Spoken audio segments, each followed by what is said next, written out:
Radio قطر آپ سے مخاطب ہے۔ سیف الرحمان سے آج کا پہلا نشریہ سماعت فرمائیے۔ ابتدا میں پیش خدمت ہے اہم خبروں کا خلاصہ۔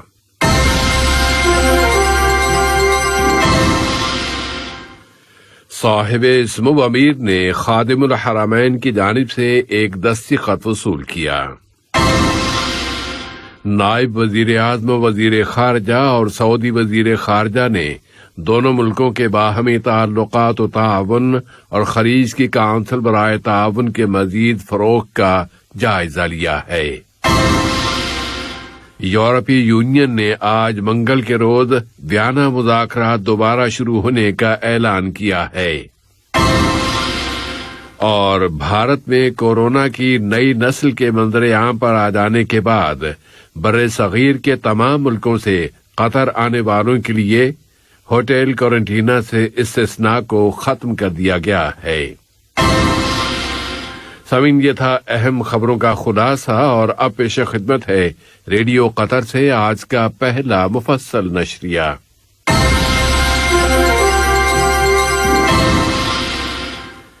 بسم اللہ الرحمن الرحیم۔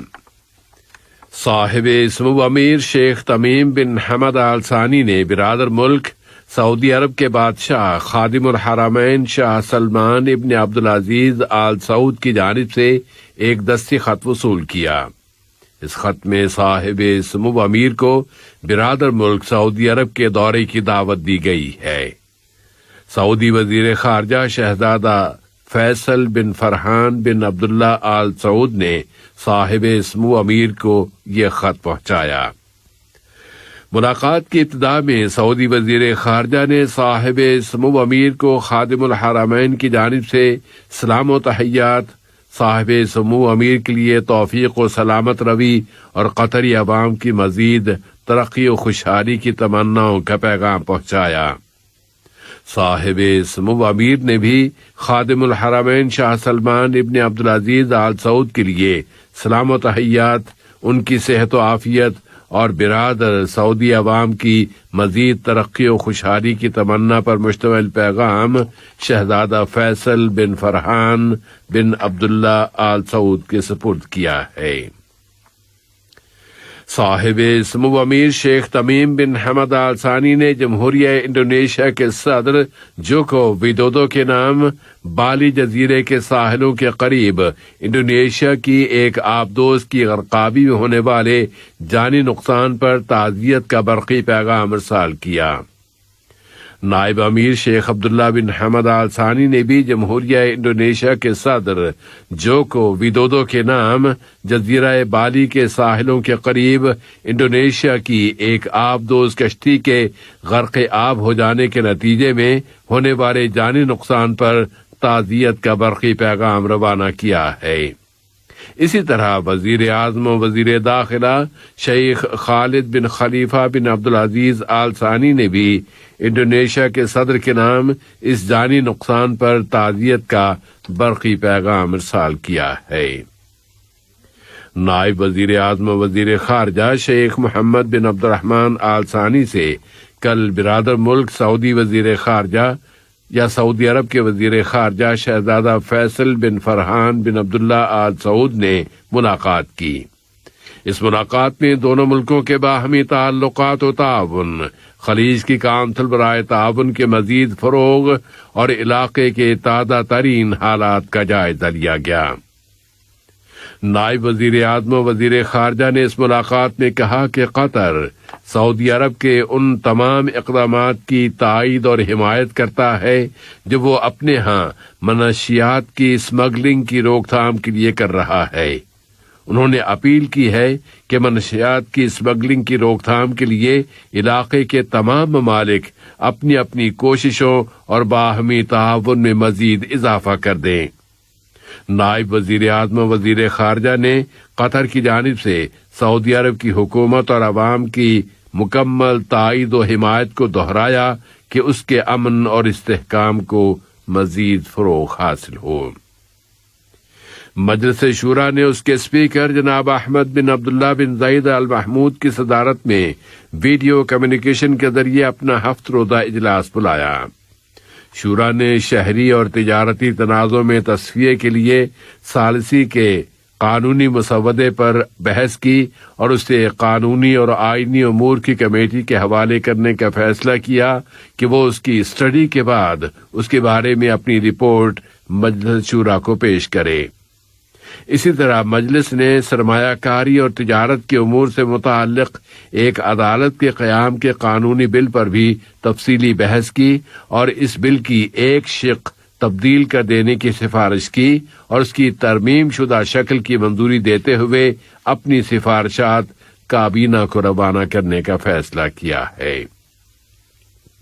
وزیر مملکت برائے امور خارجہ جناب سلطان بن سعد المریخی نے وفاقی جمہوریہ نائجیریا کے نئے سفیر جناب یعقوب عبداللہ احمد سے ان کی اسناد سفارت کی کاپیاں وصول کیں اور ان کی مہم میں ان کی کامیابی اور دونوں دوست ملکوں کے باہمی تعلقات کے مزید فروغ کی خواہش کا اظہار کیا۔ قطر نے غذا اور زراعت کی عالمی تنظیم کی کونسل کے افتتاحی اجلاس میں شرکت کی ہے۔ اٹلی کے لیے قطر کے سفیر اور روم میں کام کرنے والی اقوام متحدہ کی ایجنسیوں میں قطر کے مستقل مندوب جناب عبدالعزیز بن احمد المالکی نے اس اجلاس میں قطر کی نمائندگی کی ہے۔ فٹ بال ورلڈ فیڈریشن فیفا نے عرب کپ چیمپئن شپ فیفا قطر 2021 کی اہل ٹیموں کے براہ راست مقابلوں کا اعلان کر دیا ہے۔ آج منگل کے روز قطر کے دارالحکومت قطارہ میں رات 9 بجے اس چیمپئن شپ کی ٹیموں کی قرعہ اندازی ہوگی۔ اس چیمپئن شپ میں دنیا عرب کی 23 ٹیمیں حصہ لے رہی ہیں اور عالمی سطح پر جاری کردہ نیشنل ٹیموں کی نئی فہرست اور ترتیب میں کم گریڈ حاصل کرنے والی 14 ٹیمیں آپس میں مقابلوں کے بعد اس عربی کپ میں کھیلنے کی اہل بن جائیں گی۔ یہ نئی ترتیب رواں مہینے اپریل میں ہی فیفا کی طرف سے جاری کی گئی ہے اور ان ٹیموں کے درمیان براہ راست مقابلوں کے بعد ان میں سے 7 ٹیمیں اس سال کے اختتام پر ہونے والی عرب کپ چیمپئن شپ کے مقابلوں میں کھیل سکیں گی۔ وزارت صحت عامہ نے اعلان کیا ہے کہ ملک میں کورونا وائرس کووڈ-19 کے مزید 703 کیسز رجسٹر ہوئے ہیں اور مزید 1578 بیمار اب صحت یاب ہو گئے ہیں۔ اس طرح قطر میں اب تک اس بیماری سے صحت پا لینے والے افراد کی تعداد اب 183,100 ہو گئی ہے۔ مزید 9 مریض وفات پا گئے ہیں، جن میں سے 7 مریض کرونک بیماریوں کے شکار تھے اور انہیں ضروری طبی سرپرستی فراہم کی جا رہی تھی۔ وزارت صحت عامہ نے اعلان کیا ہے کہ ملک میں اب تک کووڈ-19 ویکسین کی 1,442,708 ڈوزز دی جا چکی ہیں اور 507,000 سے زیادہ اشخاص اس ویکسین کی دونوں ڈوزز لے چکے ہیں، اور یہ اعداد و شمار بتا رہے ہیں کہ اس عالمی وبا کے خلاف مقابلے کے لیے تیار کیا گیا قطر کا قومی منصوبہ پوری کامیابی کے ساتھ آگے بڑھ رہا ہے۔ وزارت صحت عامہ نے یہ اعلان بھی کیا ہے کہ بھارت میں کورونا کی ایک نئی نسل کے منظر عام پر آ جانے کے بعد قطر میں صحت عامہ کی حفاظت کی خاطر اب فیصلہ کیا گیا ہے کہ بھارت، نیپال، بنگلہ دیش، پاکستان، سری لنکا اور فلپین سے قطر آنے والے تمام مسافروں کے لیے اب ہوٹل کوارنٹینا سے استثناء یعنی ایکسپشن ختم کر دی گئی ہے، خواہ یہ مسافر ان ملکوں سے براہ راست یعنی ڈائریکٹ قطر آ رہے ہوں یا پھر دوسرے ملکوں میں ٹرانزٹ کے ذریعے۔ یورپی یونین نے اعلان کیا ہے کہ عالمی طاقتیں اور ایران ویانا میں اپنا 5واں اجلاس منعقد کرنے پر متفق ہو گئے ہیں تاکہ تہران کے ایٹمی سمجھوتے پر بحث کی جا سکے۔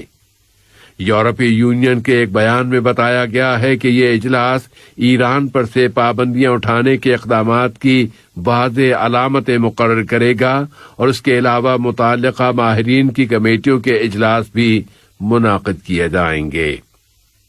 ایران کے وزیر خارجہ محمد جواد ظریف نے اپنے دورے بغداد میں کہا ہے کہ ویانا مذاکرات اچھی طرح سے آگے بڑھ رہے ہیں اور ان کا مقصد ایٹمی سمجھوتے کو نافذ کرنا ہے۔ انہوں نے مزید کہا ہے کہ جوں ہی واشنگٹن اپنے وعدے پورے کرتا ہے تو ان کا ملک بھی اس سمجھوتے میں درج اپنی ذمہ داریاں پوری کر دے گا۔ محمد جواد ظریف نے مزید کہا ہے کہ ایران اچھی ہمسائیگی اور ملک کے اندرونی معاملات میں عدم مداخلت کی بنیاد پر علاقائی بات چیت یعنی ریجنل ڈائیلاگ کے لیے تیار ہے۔ فلسطینی وزیر اعظم محمد اشتیا نے مسجد اقصی پر یہودی آباد کاروں کی جارحیت کی تمام تر ذمہ داری اسرائیلی حکومت پر عائد کی ہے۔ انہوں نے عالمی برادری سے اپیل کی ہے کہ وہ اس صورتحال کو ختم کرانے کے لیے سنجیدگی سے حرکت میں آئے۔ فلسطینی وزیر اعظم نے زور دے کر کہا ہے کہ قابض انتظامیہ القدس کے لوگوں کے ساتھ جو کچھ کر رہی ہے، اسی طرح غزہ کی پٹی کی ناکہ بندی اور یہودی آباد کاروں کی مسلسل جارحیتیں، یہ سب جنگی جرائم کے زمرے میں آتے ہیں۔ واضح رہے کہ مقبوضہ شہر القدس اب اس وقت غصے اور غضب کی فضا میں ڈوبا ہوا ہے۔ وہ لوگ قابض اسرائیلی فورسز کے اقدامات کو مسترد کر رہے ہیں۔ بیت المقدس کے باشندے عوامی سرگرمیوں اور مقابلوں کے ذریعے اپنا رد عمل ظاہر کر رہے ہیں۔ اسی طرح مغربی کنارے اور غزہ کی پٹی